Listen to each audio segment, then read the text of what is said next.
Baik, Assalamualaikum warahmatullahi wabarakatuh. Perkenalkan, nama saya M. Muzani dengan NIM J1B024-152. Di sini saya akan mengerjakan tugas hidrologi teknik dan agroklimatologi. Saya akan menjelaskan atau mempresentasikan perangkuman analisis yaitu tomat, kakao, dan pakcoy, yang dimana judulnya itu pengaruh faktor iklim terhadap pertumbuhan tanaman. Oke, langsung saja. Di sini ada faktor 1 yaitu kecepatan angin.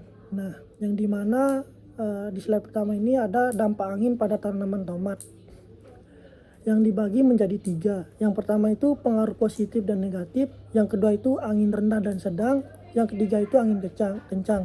Nah, yang pertama itu pengaruh positif dan negatif. Kecepatan angin yang tepat sangat krusial bagi budidaya tomat. Nah, sedangkan angin rendah dan sedang membantu menyuburkan mandiri, memperkokoh batang, dan menjaga sirkulasi udara atau mencegah jamur. Yang ketiga itu ada angin kencang, yang dimana angin kencang ini memicu penguapan air tinggi, memaksa stomata tertutup, sehingga fotosintesis terhambat dan tanaman menjadi kerdil. Nah, slide yang kedua itu ada solusi manajemen kecepatan angin. Nah, yang dimana di sini ada 3, yaitu pemasangan ajir atau penyangga, yang kedua itu penanaman windbreak, yang ketiga itu pencegahan infeksi. Yang pertama adalah pemasangan ajir penyangga, yang dimana melindungi fisik tanaman dari kerusakan mekanis akibat angin kencang seperti bunga dan daun rontok. Yang kedua itu ada penanaman windbreak. Penanaman windbreak ini bisa dibilang barisan tanaman pemecah angin untuk memproduksi kecepatan angin yang ekstrim di area lahan. Yang ketiga itu ada pencegahan infeksi. Nah, pencegahan infeksi ini gunanya untuk menghindari luka mikro pada daun akibat gesekan angin kencang yang dapat menjadi pintu masuk patogen. Nah, selanjutnya ada faktor 2, kelembapan udara. Nah, di sini ada slide pertamanya itu ada kelembapan pada tanaman kakao yang dibagi menjadi 2. Yang pertama itu kondisi ideal. Nah, di kondisi ideal ini dia mendukung proses transpirasi dan menjaga tanaman agar tidak cepat kehilangan air.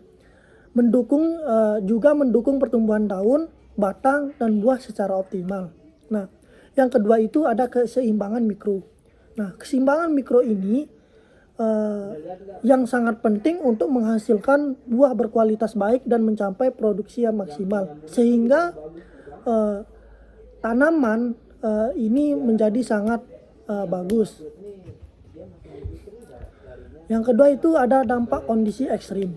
Nah, dampak kondisi ekstrim ini dibagi menjadi 2. Yang pertama itu kelembapan rendah, yang kedua itu kelembapan tinggi. Nah, sekarang kita berbicara tentang kelembapan rendah, yang dimana kelembapan rendah ini menyebabkan kekeringan, daun layu, dan pertumbuhan buah terganggu.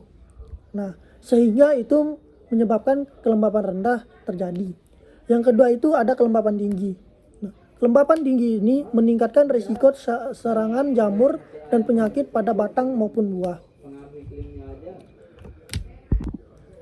Selanjutnya ada faktor 3, yaitu intensitas cahaya dan AWS.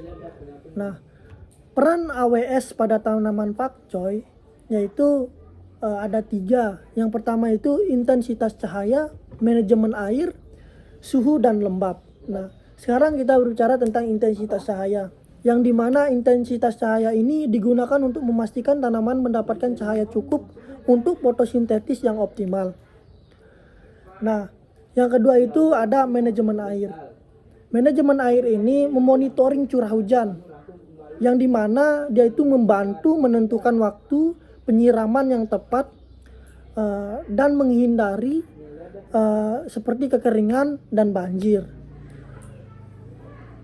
Terus yang ketiga itu ada suhu dan lembab. Nah, di suhu dan lembab ini yang dimana dia itu mencegah tanaman mengalami stres akibat suhu terlalu panas atau lembab yang berlebihan, sehingga suhu dan lembab ini menjaga tanaman itu supaya tidak terkena oleh penyakit atau mati. Nah, selanjutnya itu ada peningkatan hasil tanam pakcoy. Nah, yang pertama itu ada dampak penggunaan AWS. Nah, dengan memonitoring yang akurat melalui automatic water station, tanaman pakcoy menunjukkan yang pertama itu ada tinggi tanaman meningkat secara signifikan. Nah, dan kedua itu ada jumlah daun yang lebih banyak dan sehat. Yang ketiga itu ada berat segar, atau bisa dibilang bahasa Inggrisnya itu fresh weight, yang lebih akurat. Nah, di sini yang saya sebutkan dampak pengguna AWS itu ada 3 metrik utama yang meningkat. Nah, jadi sekarang itu kesimpulannya yang dimana pengelolaan faktor iklim yang presisi melalui teknologi monitoring atau bisa dibilang AWS dan teknologi dan teknik budidaya yang tepat atau Agile atau windbreak adalah kunci keberhasilan produksi pertanian yang berkelanjutan, sehingga tanaman atau tumbuhan yang kita rawat itu menjadi sangat bagus dan maksimal. Mungkin itu saja yang bisa saya dapat presentasikan. Kurang dan lebihnya mohon maaf. Wassalamualaikum warahmatullahi wabarakatuh.